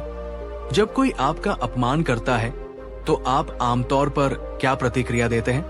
क्या आप उसे तुरंत भूल जाते हैं या वो बात आपके मन में कई दिनों तक घूमती रहती है? अगर आप इस शिक्षा को अपनाकर भावनात्मक रूप से अधिक स्वतंत्र बनना चाहते हैं तो कमेंट में मैं स्वीकार नहीं करता करती या मन की शांति लिखिए। बात 16, वो ज्ञान या जानकारी जो आपने अभी पूरी तरह समझी या परखी नहीं है तो किसी से मत कहो। किसी भी ऐसी जानकारी, शिक्षा या ज्ञान को दूसरों के साथ तब तक साझा मत करो जब तक तुमने स्वयं उसे भली भांति समझ न लिया हो, उसकी सत्यता को परख न लिया हो और उसके संभावित परिणामों पर विचार न कर लिया हो। अधूरा ज्ञान अहंकार को जन्म देता है और अक्सर भ्रम तथा हानि का कारण बनता है। आज सूचनाओं का विस्फोट है। इंटरनेट और सोशल मीडिया के माध्यम से हमें हर पल नई नई जानकारियां मिलती रहती हैं। लेकिन क्या वे सभी जानकारियां सही होती हैं? क्या हम उन्हें आगे बढ़ाने से पहले उनकी सत्यता की जांच करते हैं? बुद्ध ने अधूरे या अप्रमाणित ज्ञान को साझा करने से क्यों मना किया? भ्रम और अज्ञान फैलाना। जब आप बिना सोचे समझे कोई अधूरी या गलत जानकारी फैलाते हैं तो आप समाज में भ्रम और अज्ञान फैलाने के भागीदार बनते हैं। इससे किसी व्यक्ति या समूह को नुकसान भी पहुंच सकता है। अपनी विश्वसनीयता खोना। यदि आप बार बार गलत या अधूरी बातें कहेंगे तो लोग आप पर विश्वास करना बंद कर देंगे। आपकी बातों का कोई मूल्य नहीं रहेगा। अहंकार का प्रदर्शन। कई बार लोग केवल ज्ञानी दिखने के लिए या बातचीत में आगे रहने के लिए अधूरी जानकारी को भी पूरे आत्मविश्वास से प्रस्तुत करते हैं। ये उनके अहंकार का प्रदर्शन मात्र होता है। बुद्ध के समय में भी कई ऐसे तथाकथित ज्ञानी थे जो शास्त्रों की कुछ पंक्तियां रटकर स्वयं को महापंडित समझने लगते थे और लोगों को भ्रमित करते थे। बुद्ध ने हमेशा अनुभवजन्य ज्ञान और स्वयं की अनुभूति पर बल दिया। उन्होंने अपने शिष्यों से कहा, किसी बात को केवल इसलिए मत मान लो कि वह किसी प्राचीन ग्रंथ में लिखी है, या इसलिए कि वो तुम्हारे गुरु ने कही है, या इसलिए कि वो परंपरा से चली आ रही है। किसी भी बात को तभी स्वीकार करो जब वो तुम्हारी अपनी बुद्धि, तुम्हारे अपने विवेक और तुम्हारे अपने अनुभव की कसौटी पर खरी उतरे। आज के संदर्भ में फेक न्यूज और अफवाहें इसी अधूरे ज्ञान का दुष्परिणाम है। किसी भी संदेश को आगे फॉरवर्ड करने से पहले, किसी भी जानकारी को दूसरों को बताने से पहले एक पल रुककर सोचें, क्या ये सच है? क्या इसका स्रोत विश्वसनीय है? क्या इसे साझा करना आवश्यक है? क्या आपने कभी कोई ऐसी बात किसी को बताई या शेयर की है जिसके बारे में बाद में आपको पता चला कि वो गलत या अधूरी थी? उस समय आपको कैसा लगा? अगर आप जानकारी को साझा करने से पहले उसकी सत्यता परखने का संकल्प लेते हैं तो कमेंट में सत्य की खोज या पहले जानो फिर मानो लिखिए। बात 17, दूसरों के प्रति मन में उत्पन्न हुआ क्षणिक क्रोध या घृणा का भाव।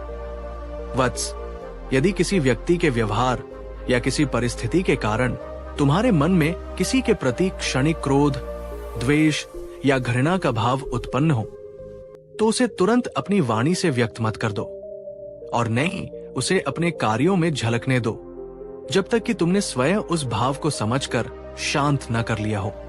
अनियंत्रित क्रोध अग्नि के समान है जो सबसे पहले तुम्हें ही जलाएगा।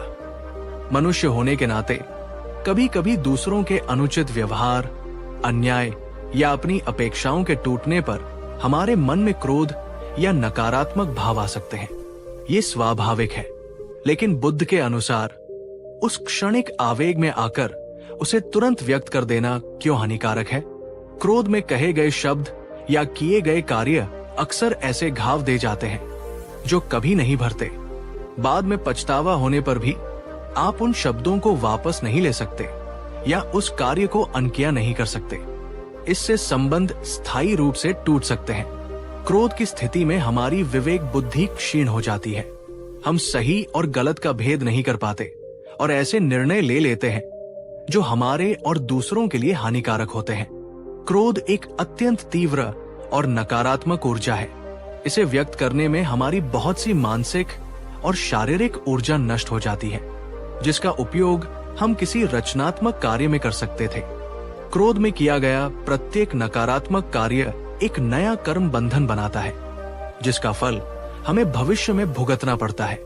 एक कथा है, एक भिक्षु था जो स्वभाव से थोड़ा क्रोधी था। एक दिन जब वो ध्यान में बैठा था तो पास में खेल रहे कुछ बच्चों के शोर से उसका ध्यान भंग हो गया। उसे बच्चों पर तीव्र क्रोध आया। वो तुरंत उठा और बच्चों को डांटने फटकारने ही वाला था कि उसे बुद्ध की शिक्षा याद आ गई। वो रुका, कुछ गहरी सांसें ली और अपने क्रोध के उठते हुए भाव को देखने लगा। उसने महसूस किया कि क्रोध उसकी अपनी अशांति का परिणाम है, बच्चों के शोर का नहीं। धीरे धीरे उसका क्रोध शांत हो गया। फिर वो प्रेम से बच्चों के पास गया और उन्हें शांति से खेलने के लिए कहा। यदि वो उसी क्षण क्रोध में प्रतिक्रिया देता तो बच्चों के मन में भय और उसके प्रति दुर्भावना पैदा होती और उसका अपना मन भी अशांत रहता।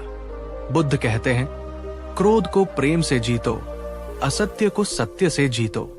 जब क्रोध आए तो तुरंत प्रतिक्रिया देने के बजाय एक पल रुके, अपनी सांसों पर ध्यान दे, क्रोध के कारण को समझने का प्रयास करें। क्या ये आपकी किसी अपेक्षा के टूटने से आया है? क्या ये आपकी किसी असुरक्षा का परिणाम है? जब आप क्रोध के मूल को समझ लेंगे तो उसे शांत करना आसान हो जाएगा। आज के डिजिटल युग में सोशल मीडिया पर तुरंत गुस्से भरी प्रतिक्रिया देना या ट्रोलिंग करना इसी श्रेणी में आता है। ये क्षणिक आवेग संबंधों को और सामाजिक माहौल को बिगाड़ता है। क्या आपके साथ कभी ऐसा हुआ है कि आपने क्रोध में कुछ कह दिया या कर दिया हो और बाद में उसका गहरा पछतावा हुआ हो? अगर आप क्रोध को विवेक से संभालने का अभ्यास करना चाहते हैं तो कमेंट में लिखिए, शांति पहले या क्रोध पर विजय। और अगर ये शिक्षा आपको अपने भावनात्मक प्रबंधन में सहायक लग रही है तो इस वीडियो को एक लाइक अवश्य करें। बात 18, वो अच्छाई या मदद जो आप किसी के लिए करने जा रहे हैं, किसी को मत बताओ। यदि तुम किसी के लिए कोई भलाई करने का, कोई मदद करने का या कोई परोपकार का कार्य करने का विचार कर रहे हो तो उस विचार की घोषणा तब तक मत करो जब तक वो कार्य वास्तव में संपन्न न हो जाए। कर्म करने से पहले उसका ढिंढोरा पीटने से अहंकार तो बढ़ सकता है, पर उस कर्म के फल में बाधा आ सकती है। ऐसा क्यों कहा बुद्ध ने? जब हम किसी की मदद करने से पहले ही सबको बता देते हैं तो कहीं न कहीं हमारे मन में ये भाव आ सकता है कि देखो मैं कितना अच्छा काम करने जा रहा हूं। ये सूक्ष्म अहंकार हमारी मंशा को दूषित कर सकता है। सच्ची सेवा निस्वार्थ भाव से होती है। जब आप घोषणा कर देते हैं तो वो व्यक्ति जिसकी आप मदद करना चाहते हैं और अन्य लोग आपसे अपेक्षा करने लगते हैं। यदि किसी कारणवश आप वो कार्य नहीं कर पाए तो निराशा और आलोचना का सामना करना पड़ सकता है। जैसा हमने पहले भी चर्चा की, हर किसी की ऊर्जा सकारात्मक नहीं होती। कुछ लोग आपकी अच्छी मंशा को सुनकर भी ईर्ष्या कर सकते हैं या उसमें बाधा डालने की कोशिश कर सकते हैं। कर्म का सिद्धांत गूढ़ है। कभी कभी जब हम अपनी योजनाओं को समय से पहले प्रकट कर देते हैं तो ब्रह्मांडीय ऊर्जाएं उस कार्य के सहज प्रवाह में कुछ बदलाव ला सकती है। एक धनी व्यापारी ने सुना कि उसके गांव के पास एक आश्रम में साधकों को भोजन की कमी हो रही है। उसने मन में निश्चय किया कि वो अगले दिन आश्रम में 100 लोगों के लिए भोजन सामग्री भेजेगा। उसने उत्साह में आकर ये बात अपने कई मित्रों और कर्मचारियों को बता दी। अगले दिन जब वो सामग्री भेजने की तैयारी कर रहा था तो उसे अचानक व्यापार में एक बड़ा नुकसान हो गया और उसे अपनी योजना स्थगित करनी पड़ी। आश्रम तक मदद नहीं पहुंच सकी। यदि उसने अपनी योजना गुप्त रखी होती और सीधे मदद पहुंचा दी होती तो शायद वो बाधा न आती, या कम से कम उसे दूसरों के सामने शर्मिंदा न होना पड़ता और साधकों को झूठी आशा न बंधती। बुद्ध का मार्ग है, नेकी कर, दरिया में डाल। अर्थात भलाई का कार्य चुपचाप करो और उसे भूल जाओ। उसके बदले में प्रशंसा या मान्यता की अपेक्षा मत रखो। क्या कभी आपने किसी की मदद करने की घोषणा की और फिर किसी कारणवश वो पूरी नहीं कर पाए? उस समय आपको कैसा महसूस हुआ था? अगर आप निस्वार्थ सेवा और गुप्त दान के सिद्धांत में विश्वास करते हैं तो कमेंट में गुप्त सेवा, सच्चा सुख या कर्मण ये वाधी कारस्ते लिखिए और इस नेक विचार को फैलाने में हमारी मदद करने के लिए इस वीडियो को शेयर कीजिए। बात 19। किसी के द्वारा आपको दिया गया कोई उपहार या सम्मान जिसे आप अहंकारवश दूसरों को दिखाना चाहते हो। यदि तुम्हें किसी से कोई विशेष उपहार, कोई सम्मान या कोई पदवी प्राप्त हुई है तो उसे अपने अहंकार को पोषित करने के लिए या दूसरों को नीचा दिखाने के लिए बार बार प्रदर्शित मत करो। सच्ची योग्यता विनम्रता में झलकती है, दिखावे में नहीं। जीवन में हमें कभी कभी दूसरों से प्रशंसा, पुरस्कार या कोई मूल्यवान वस्तु उपहार में मिलती है। ये स्वाभाविक है कि इससे हमें खुशी मिले, लेकिन बुद्ध हमें इसके प्रदर्शन से बचने की सलाह क्यों देते हैं? अहंकार का पोषण। जब हम अपने प्राप्त उपहारों या सम्मानों का बार बार बखान करते हैं तो हमारा अहंकार बढ़ता है। हम स्वयं को दूसरों से श्रेष्ठ समझने लगते हैं। ये हमें और सीखने और विनम्र रहने से रोकता है। आपका प्रदर्शन दूसरों के मन में ईर्ष्या पैदा कर सकता है, खासकर उन लोगों के मन में जिन्हें वैसा सम्मान या उपहार नहीं मिला। ये आपके संबंधों में कड़वाहट ला सकता है। उपहारों और बाहरी सम्मानों से मिलने वाला सुख क्षणिक होता है। यदि आपकी खुशी इन्हीं पर निर्भर है तो आप हमेशा दूसरों की स्वीकृति और प्रशंसा के भूखे रहेंगे। जब आप किसी सम्मान या उपहार का दिखावा करते हैं तो उसका वास्तविक मूल्य, जो शायद देने वाले की भावना में था, कम हो जाता है और वो केवल एक प्रदर्शन की वस्तु बनकर रह जाता है। एक बार एक राजा ने बुद्ध को एक अत्यंत मूल्यवान और सुंदर वस्त्र भेंट किया। बुद्ध ने उसे सहजता से स्वीकार किया। कुछ दिनों बाद बुद्ध ने वो वस्त्र एक गरीब, बीमार भिक्षु को दे दिया जिसे उसकी अधिक आवश्यकता थी। राजा को जब ये पता चला तो उसे थोड़ा आश्चर्य हुआ। उसने बुद्ध से पूछा, भगवान, मैंने वो वस्त्र आपको इतने सम्मान से दिया था और आपने उसे किसी और को दे दिया? बुद्ध ने मुस्कुराकर कहा, राजन, वस्तु का सच्चा मूल्य उसके उपयोग में है, उसके संग्रह में या उसके प्रदर्शन में नहीं। मेरे लिए वो वस्त्र उतना ही मूल्यवान था जितना कोई साधारण वस्त्र, लेकिन उस भिक्षु के लिए वो जीवन रक्षक हो सकता था। मैंने तुम्हारे सम्मान को नहीं बल्कि करुणा को प्राथमिकता दी। तो क्या करें? प्राप्त उपहारों और सम्मानों के लिए आभारी रहें, उन्हें देने वाले की भावनाओं का सम्मान करें, लेकिन उन्हें अपने अहंकार का भोजन न बनने दें। आपकी असली पहचान आपके गुण और आपके कर्म है, न कि आपके पास मौजूद वस्तुएं या आपको मिले हुए पद। क्या आप कभी किसी ऐसे व्यक्ति से मिले हैं जो हर समय अपने प्राप्त पुरस्कारों या उपहारों की ही बातें करता रहता हो? आपको कैसा महसूस होता है अगर आप विनम्रता और आंतरिक गुणों को बाहरी प्रदर्शन से अधिक महत्व देते हैं? तो कमेंट में विनम्रता ही भूषण है या सादगी में सुंदरता लिखिए। बात 20। अपने बच्चों या परिवार के सदस्यों की निजी कमजोरियां या असफलताएं जिनसे वे स्वयं शर्मिंदा हों, दूसरों के सामने उजागर करना मत करो। अपने बच्चों, अपने जीवन साथी या अपने परिवार के किसी भी सदस्य की ऐसी निजी कमजोरियों, उनकी पिछली असफलताओं या ऐसी बातों को जिनसे वे स्वयं शर्मिंदा या असहज महसूस करते हो, मनोरंजन के लिए या अपनी बड़ाई के लिए दूसरों के सामने कभी उजागर मत करो। ये उनके आत्मसम्मान को गहरी ठेस पहुंचाता है और आपके प्रति उनके विश्वास को कमजोर करता है। माता पिता या परिवार के सदस्य होने के नाते हम अपने बच्चों या परिजनों की बहुत सी बातें जानते हैं, उनकी ताकतें भी और उनकी कमजोरियां भी, लेकिन उनकी कमजोरियों या शर्मिंदगी भरी घटनाओं को दूसरों के सामने क्यों नहीं बताना चाहिए? विशेषकर बच्चों और किशोरों का आत्मसम्मान बहुत नाजुक होता है। जब उनकी कमजोरियों का सार्वजनिक रूप से मजाक उड़ाया जाता है या चर्चा की जाती है तो वे गहरे भावनात्मक आघात का शिकार हो सकते हैं। उनका आत्मविश्वास टूट सकता है। परिवार विश्वास और सुरक्षा का स्थान होता है। यदि बच्चे या परिजन ये महसूस करते हैं कि उनकी सबसे निजी और संवेदनशील बातें भी घर में सुरक्षित नहीं हैं, तो वे आपसे कटना शुरू कर देंगे। वे अपनी भावनाएं और समस्याएं आपसे साझा करना बंद कर देंगे। यदि आप स्वयं दूसरों की कमजोरियों का मजाक उड़ाएंगे, तो आपके बच्चे भी यही सीखेंगे। वे भी असंवेदनशील और गॉसिप करने वाले बन सकते हैं। ऐसी बातें परिवार के भीतर भी मनमुटाव और दूरियां पैदा कर सकती है। जिस सदस्य की कमजोरी उजागर की गई हो, वो अपमानित और अकेला महसूस कर सकता है। कल्पना कीजिए, एक माँ अपनी सहेलियों की महफिल में अपने बेटे की पढ़ाई में कमजोरी या उसकी किसी अजीब आदत का मजाक उड़ाते हुए किस्सा सुनाती है। यदि वो बेटा ये सुन ले, तो उसके कोमल मन पर क्या बीतेगी?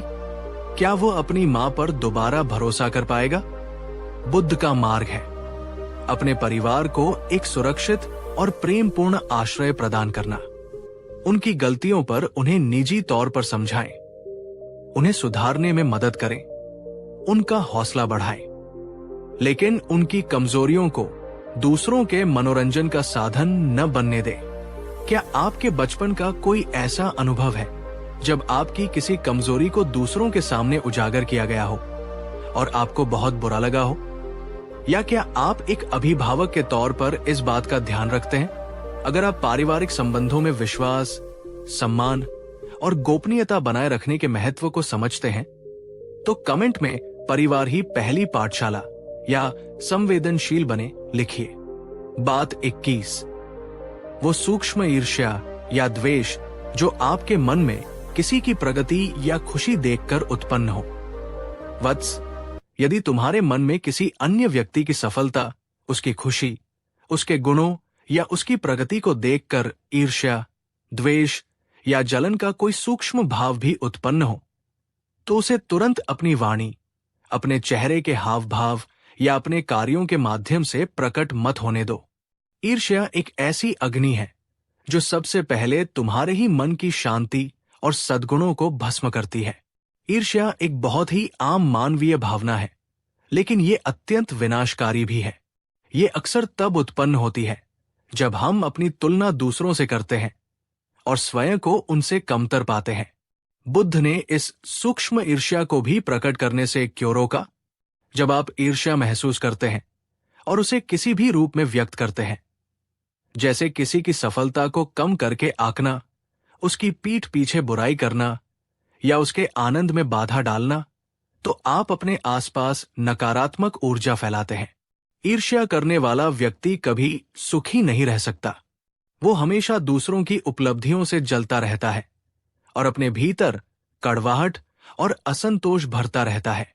ये उसके अपने मानसिक और शारीरिक स्वास्थ्य के लिए हानिकारक है। तो क्या करें जब ईर्ष्या का भाव मन में उठे? सबसे पहले पहचानें कि आपके मन में ईर्ष्या का भाव उठा है। इसे दबाने या इससे इनकार करने के बजाय इसे स्वीकार करें। विचार करें कि ये ईर्ष्या क्यों उत्पन्न हुई। क्या ये आपकी किसी कमी, असुरक्षा या अधूरी इच्छा का परिणाम है? जानबूझकर उस व्यक्ति की सफलता या खुशी के लिए प्रसन्नता व्यक्त करें, भले ही मन में न हो। धीरे धीरे ये अभ्यास आपके मन को बदलेगा। अपने पास जो कुछ है उसके लिए कृतज्ञता का भाव विकसित करें। इससे तुलना और ईर्ष्या की भावना कम होगी। क्या आपने कभी किसी की सफलता देखकर अपने मन में ईर्ष्या का हल्का सा भी भाव महसूस किया है? यदि हाँ, तो आपने उसके साथ कैसे डील किया? अगर आप ईर्ष्या को मुदिता और कृतज्ञता से जीतने का अभ्यास करने का संकल्प लेते हैं, तो कमेंट में सबका मंगल हो लिखिए। बात 22, किसी के द्वारा की गई आपकी प्रशंसा या चापलूसी को तुरंत स्वीकार कर लेना और उस पर इतराना। वत्स, यदि कोई व्यक्ति तुम्हारी प्रशंसा करता है, तुम्हारे गुणों का बखान करता है या तुम्हारी चापलूसी करता है, तो उसे तुरंत सत्य मानकर उस पर इतराने या अहंकार से फूलने मत लगो। पहले अपनी विवेक बुद्धि से ये परखो कि उस प्रशंसा में कितनी सच्चाई है, कहने वाले की मंशा क्या है, और कहीं ये तुम्हारे अहंकार को पोषित करने का एक सूक्ष्म जाल तो नहीं। प्रशंसा सुनना किसे अच्छा नहीं लगता? ये एक स्वाभाविक मानवीय इच्छा है, लेकिन बुद्ध हमें इसके प्रति अत्यधिक आसक्त या अंधविश्वासी होने से रोकते हैं। क्यों नहीं करना चाहिए ऐसा? प्रशंसा, विशेषकर यदि वो अवास्तविक या चापलूसी भरी हो, हमारे अहंकार को तेजी से बढ़ाती है। हम स्वयं को दूसरों से श्रेष्ठ समझने लगते हैं और आत्म सुधार के मार्ग से भटक जाते हैं। यदि हम हर प्रशंसा को आंख बंद करके स्वीकार कर लेते हैं, तो हम अपना यथार्थवादी आत्म मूल्यांकन करने की क्षमता खो देते हैं। हम अपनी कमजोरियों को नहीं देख पाते और अपनी काल्पनिक श्रेष्ठता में जीने लगते हैं। कुछ लोग अपने स्वार्थ के लिए आपकी चापलूसी कर सकते हैं। वे आपकी प्रशंसा करके आपका विश्वास जीतना चाहते हैं, ताकि बाद में वे आपका किसी प्रकार से शोषण कर सकें या आपसे कोई अनुचित लाभ उठा सकें। यदि आपको प्रशंसा सुनने की आदत पड़ जाती है, तो आप हमेशा दूसरों की स्वीकृति और मान्यता पर निर्भर रहने लगते हैं। जब आपको प्रशंसा नहीं मिलती, तो आप दुखी और निराश होते हैं। एक राजा था जिसे अपनी प्रशंसा सुनने का बहुत शौक था। उसके दरबारी ये बात जानते थे और वे हर छोटी बड़ी बात पर राजा की झूठी प्रशंसा करते रहते थे। राजा अपनी इस झूठी महिमा में इतना खो गया कि वो राज्य की वास्तविक समस्याओं और अपनी कमियों को देख ही नहीं पाया। धीरे धीरे उसका राज्य कमजोर होता गया और अंततः उसका पतन हो गया, क्योंकि वो सत्य सुनने के बजाय केवल चापलूसी से घिरा हुआ था। बुद्ध कहते हैं, अपनी प्रशंसा सुनकर वैसे ही अप्रभावित रहो जैसे कमल का पत्ता जल से अप्रभावित रहता है।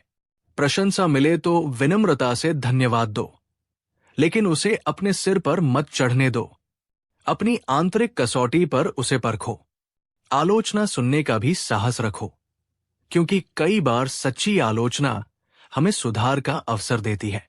क्या आप प्रशंसा सुनकर तुरंत उत्साहित हो जाते हैं, या आप उसे तटस्थ भाव से ग्रहण करते हैं? क्या आप सच्ची आलोचना और चापलूसी में भेद कर पाते हैं?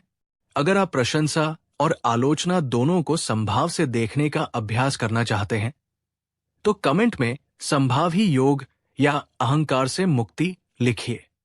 और यदि ये शिक्षा आपको आत्मनिरीक्षण के लिए प्रेरित करती है, तो इस वीडियो को एक लाइक अवश्य करें। बात 23।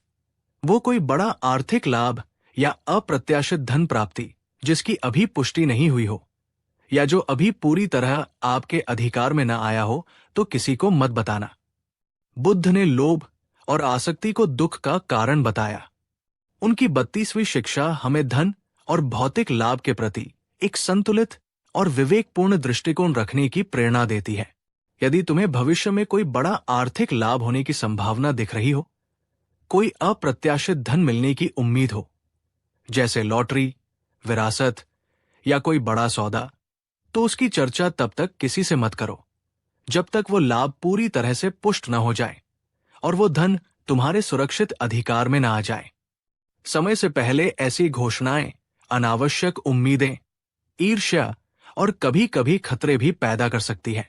धन की चाहत एक स्वाभाविक मानवीय प्रवृत्ति है और बड़े लाभ की उम्मीद मन में उत्साह पैदा करती है।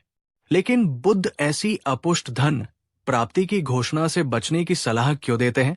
झूठी उम्मीदें और निराशा, यदि वो अपेक्षित लाभ किसी कारणवश नहीं मिलता है, जैसा कि अक्सर होता है, तो समय से पहले घोषणा करने के कारण आपको और आपके आसपास के लोगों को गहरी निराशा हो सकती है। आपकी विश्वसनीयता भी कम हो सकती है। बड़े धन लाभ की खबर सुनकर कुछ लोगों के मन में ईर्ष्या पैदा हो सकती है। वे आपकी खुशी में खुश होने के बजाय आपके मार्ग में बाधा डालने की कोशिश कर सकते हैं या आपके बारे में नकारात्मक बातें फैला सकते हैं। अप्रत्याशित धन प्राप्ति की खबर अपराधियों या धोखेबाजों को भी आकर्षित कर सकती है। वे आपसे वो धन ऐंठने या आपको नुकसान पहुंचाने की योजना बना सकते हैं। जैसे ही लोगों को पता चलता है कि आपको बड़ा धन मिलने वाला है, वे आपसे उधार या सहायता की अपेक्षा करने लग सकते हैं, भले ही वो धन अभी आपके पास आया भी न हो। ये आप पर अनावश्यक दबाव डाल सकता है। एक कहानी है एक गरीब किसान की जिसे सपना आया कि उसके खेत में खजाना दबा है। उसने सुबह होते ही ये बात पूरे गांव में फैला दी। सभी लोग उसके खेत में पहुंच गए और खुदाई शुरू कर दी। बहुत खुदाई के बाद भी कुछ नहीं मिला। किसान को न केवल निराशा हुई, बल्कि उसका खेत भी बर्बाद हो गया और वो उपहास का पात्र बना। यदि उसने सपने को गुप्त रखकर पहले स्वयं शांति से जांच की होती, तो शायद ये नौबत न आती। बुद्ध का मार्ग है संतोष और अपरिग्रह का। धन आए तो उसका सदुपयोग करो, लेकिन उसके आने से पहले ही उसके नशे में मत डूबो। उसे अपनी शांति और सुरक्षा से बड़ा मत मानो। क्या कभी आपने किसी ऐसी अपुष्ट लाभ की खबर सुनकर योजनाएं बनानी शुरू कर दी जो बाद में पूरी नहीं हुई? उसका अनुभव कैसा रहा? अगर आप धन के प्रति संतुलित दृष्टिकोण और विवेकपूर्ण व्यवहार के महत्व को समझते हैं, तो कमेंट में संतोष ही परम धन या धीरज का फल मीठा लिखिए। और यदि आप इस व्यावहारिक शिक्षा से सहमत हैं, तो इस वीडियो को एक लाइक जरूर करें। बात 24, आपके मन में चल रही कोई ऐसी रचनात्मक या कलात्मक परियोजना जिसके अभी केवल बीज रूप में विचार हो और जिसे आपने मूर्त रूप देना शुरू न किया हो। तुम्हारे मन में यदि कोई मौलिक रचनात्मक विचार, कोई नई कलात्मक परियोजना या कोई अभिनव योजना बीज रूप में अंकुरित हो रही हो, तो उसे तब तक व्यापक रूप से दूसरों के सामने प्रकट मत करो जब तक तुमने स्वयं उस विचार को थोड़ा परिपक्व न कर लिया हो, उसकी रूपरेखा न बना ली हो और उसे मूर्त रूप देने की दिशा में कुछ प्रारंभिक कदम न उठा लिए हों। समय से पहले बिखेरे गए बीज अक्सर व्यर्थ हो जाते हैं। रचनात्मकता एक नाजुक प्रक्रिया है। एक नया विचार एक नन्हे पौधे की तरह होता है जिसे सावधानी और पोषण की आवश्यकता होती है। बुद्ध के अनुसार ऐसे अपरिपक्व रचनात्मक विचारों को तुरंत क्यों नहीं बताना चाहिए?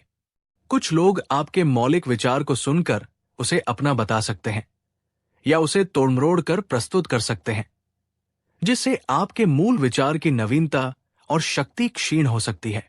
नकारात्मक प्रतिक्रिया से हतोत्साहन। प्रारंभिक अवस्था में विचार अक्सर अस्पष्ट और अविकसित होते हैं। यदि आप उन्हें ऐसे लोगों के सामने रखते हैं जो रचनात्मक प्रक्रिया को नहीं समझते या जो स्वभाव से नकारात्मक हैं, तो उनकी आलोचना या उपहास आपके उत्साह को ठंडा कर सकता है और आप उस विचार पर आगे काम करने से कतरा सकते हैं। अपने विचार के बारे में बहुत अधिक बात करने से आपकी ऊर्जा कर्म करने के बजाय केवल चर्चा में ही खर्च हो जाती है। कई बार अपने विचार के बारे में दूसरों से प्रशंसा पाकर हमें ये भ्रम हो जाता है कि कार्य लगभग पूरा हो गया है, जबकि वास्तविकता में हमने अभी शुरुआत भी नहीं की होती।